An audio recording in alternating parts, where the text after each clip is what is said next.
Sometimes, in some special moments in the game of football, there are just certain players that stand above the others. However, even among those certain players, there are even fewer that just seem magical. So much so that they can even move the hearts of the opposing team's fans, so much that they have no other choice but to acknowledge it.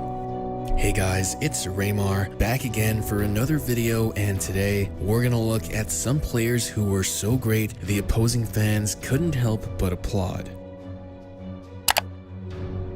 It takes something special for a supporter to applaud a great performance or piece of skill against their team, and it definitely does not happen often. But when it's done by an opposing team that has been your biggest rival since the progenesis of your league, you know that it's a magical moment. This was the case in 2005 for no other than the great Ronaldinho, in an El Clasico match between Barcelona and Real Madrid.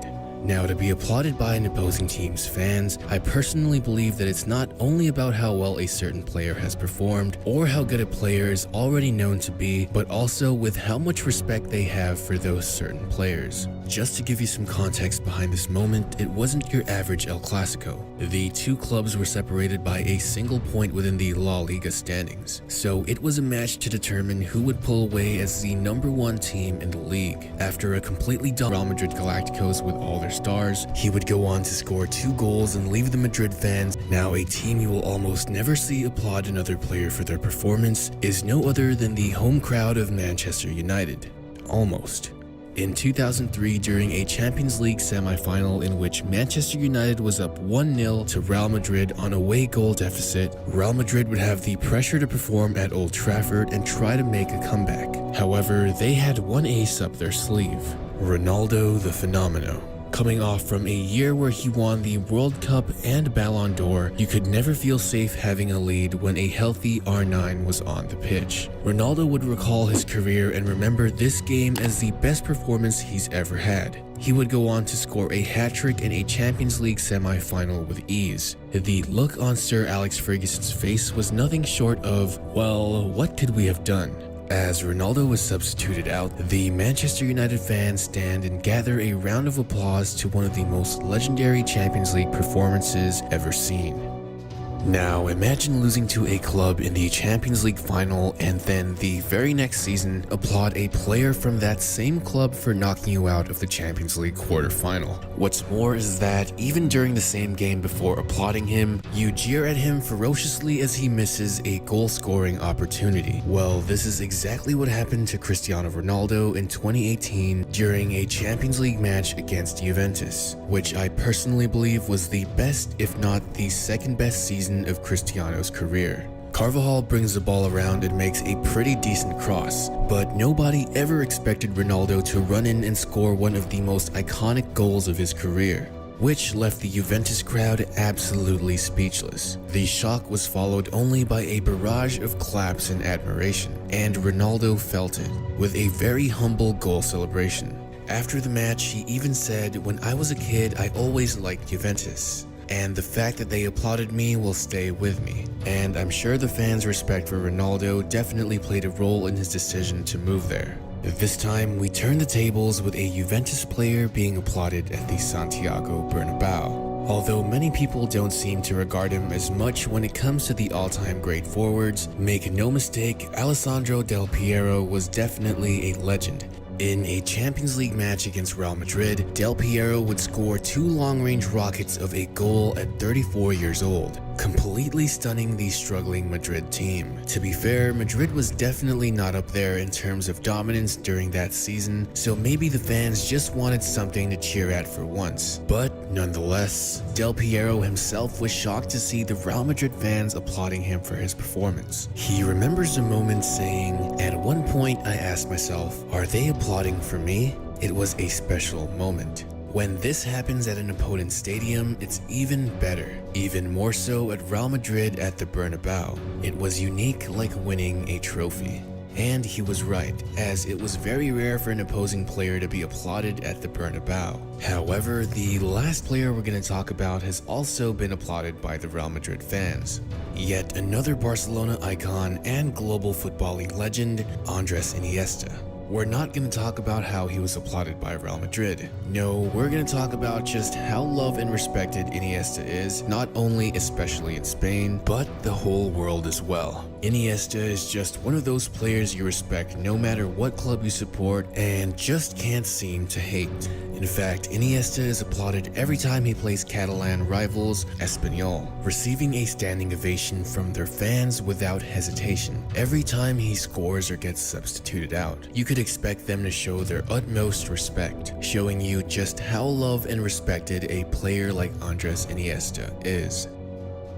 When you think about Real Madrid fans at the Santiago Bernabeu, no doubt they're one of the most loyal and die-hard fans out there. While it is extremely rare for them to recognize the greatness of an opposing player, the first rival player to ever gain their recognition and respect was no other than the late, great Diego Armando Maradona. What makes this even more impressive is that at the time, Maradona was in fact playing for no other than FC Barcelona, which historically just happens to be Real Madrid's biggest rival ever. To this very day, Real Madrid fans have never once shown respect to Lionel Messi during his dominant performances at the Santiago Bernabeu, showing you that they really don't like acknowledging opponents, let alone FC Barcelona players. In a game against Barcelona and Real Madrid in 1983, Diego Maradona would get past the goalkeeper quite easily and then began to totally disrespect Real Madrid by slowly dribbling the ball to the goal, going as far as finessing and embarrassing a defender who tried to stop him, and just tapped it in anyways. Most players would definitely have shot the ball after getting around the keeper and seeing an open goal. But for Maradona, it was just too easy. He had to show them a bit more of what he was capable of. Maradona was so good back then that the fans at the Bernabeu could do nothing but accept it and recognize his greatness. Definitely a well-deserved applaud and an iconic moment in football history.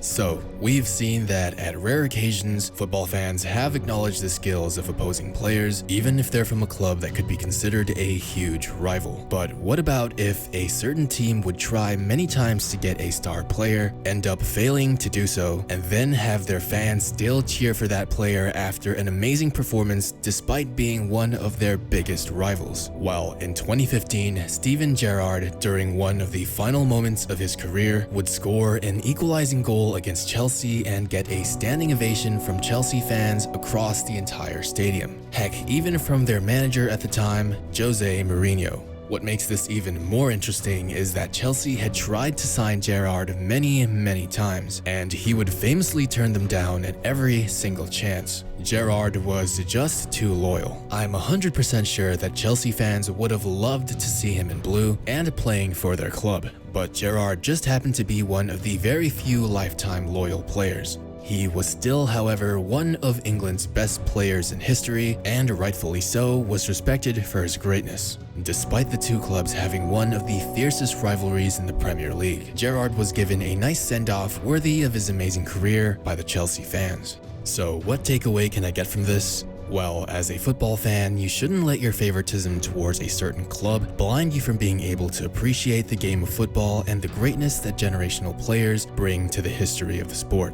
Just because you're a fan of one team doesn't mean you should just brush off the skills and talents of every other player in another club. Of course, you can definitely hate on another player. I'm not saying it's bad to dislike other players, but to go and deny someone, especially because they trashed your team, does a massive disservice to true fans of the game. Real football fans know greatness when they see it, whether it be on their favorite club or another. Don't be one of those guys, especially on social media, slandering a player whose ability is clearly great just because you don't like them. Once they're gone and retired, you might end up regretting that you never appreciated them when they were still around. That's why I always try to appreciate great players when I see them and try to watch as many football games as I can with ESPN+. ESPN+ lets you watch your favorite football matches live in HD and in any device you could possibly think of. From Serie A to Bundesliga, FA Cup, MLS, or international friendlies, ESPN+ has you covered. You can also replay and watch whatever you want, whenever you want. and watch programs like ESPN FC for all things football, or keep up to date with the latest scores, news, or tables from every top league around the world. ESPN Plus is my go-to to watch my favorite player, Cristiano Ronaldo, in action. You can also watch hundreds of original content and programs from a bunch of different sports as well, all for the price of $5.99 a month. An incredible steal. So check out the first link in the description and sign up for ESPN Plus today.